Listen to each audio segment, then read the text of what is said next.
So this is part 3 on my video about learning to read. I'm Golda. I have a master's degree in education, and I'm writing a book right now on how to demystify the school system. So this is part 3, and in the first 2 videos I talked about having a right brain and how you should wait sometimes longer to teach your child to read. And I wanted to talk just briefly about how you know your child is ready. So our brains are not always ready at the same times for things. Every parent who has a child that they've toilet trained knows that. We're all your friends. Their child is toilet trained, yours isn't, because they're not ready yet, and you can't make them. And it's the same with reading. So one of the ways that you can tell if a child is ready to learn to read is if they start reading stuff. You're in the store, you're in the grocery store, you're in the mall, you're out somewhere, and they're like trying to read the signs.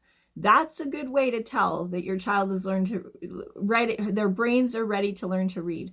And one of the things that you can do is just read to them, follow along with your finger. You know, we kind of do that naturally, I think, with our children.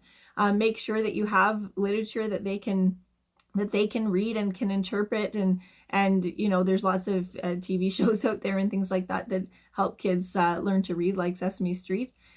So just look for those signs. Look for a kid that's starting to learn to read, and then start teaching them then. Like start talking to them about how to tell what words are and how you can sound them out, or however you decide to teach them how to read. And so just look for those kind of behaviors. You see little kids following along with their fingers and things like that. Those are signs that your child's ready to learn to read.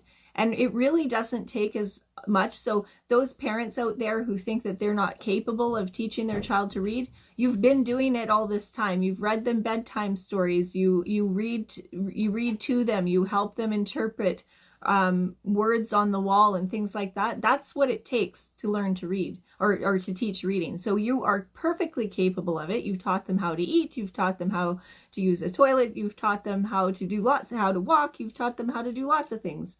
And you know how natural that is, right? You know that you just kind of know how to do it. It's the same with reading.